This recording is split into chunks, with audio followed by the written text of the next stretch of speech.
नमस्कार. आयुर्वेद लाईफ या यूट्यूब चॅनलमध्ये आपले स्वागत आहे. आयुर्वेद लाईफ या यूट्यूब चॅनलच्या माध्यमातून आपण अष्टांग हृदय या वाग्भट विचित ग्रंथाचे विविध सूत्र पाहत आहोत. गेल्या व्हिडिओमध्ये आपण वात पित्त कफ हे आपल्या शरीरामध्ये त्यांचं प्राबल्य कोणत्या भागात आहे हे पाहिले. आता या व्हिडिओमध्ये आपण वाताचं आधिक्य आपल्या वयाच्या कोणत्या काळामध्ये असतं, त्यानंतर निसर्गतः वाताचं पित्ताचं प्राबल्य केव्हा असतं हे पाहणार आहोत. जेव्हा मनुष्य जन्माला येतो तेव्हा म्हणजे लहानपणी कफाचं प्राबल्य असतं, त्यामुळे त्याला कफाचे आजार जास्त होतात.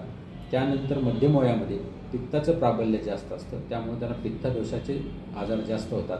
आणि वयाच्या शेवटच्या काळामध्ये वाताचं प्राबल्य असतं, त्यामुळे वाताचे आजार जास्त होतात. तसेच जेव्हा आपण निसर्गतः पाहिलं असेल की दिवस आणि रात्र हे जर 4-4 तासांनी आपण त्याचा विभाग केले तर सकाळचा जो काळ आहे 6 ते 10 हा कफाचा काळ असतो.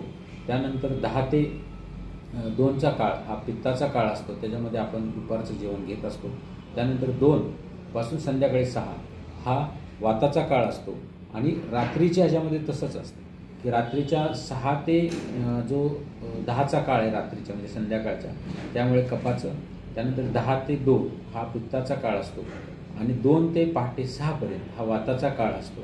हे दिवस आणि रात्रीमध्ये दोषांचे कसे प्राबल्य हे आपण पाहिले आणि या काळामध्येच त्या दोषाचे प्राबल्य असणारे आजार आपले डोकं वर काढतात आणि आपल्याला त्रास देत असतात. तसंच आपण जेव्हा अन्न घेतल्यानंतर सुरुवातीच्या काळामध्ये हा कफाचा काळ असतो, त्यानंतरचा पित्ताचा काळ असतो आणि जेव्हा आपण घेतलेला आहाराचा परिपाक होतो तेव्हा वाताचा काळ असतो.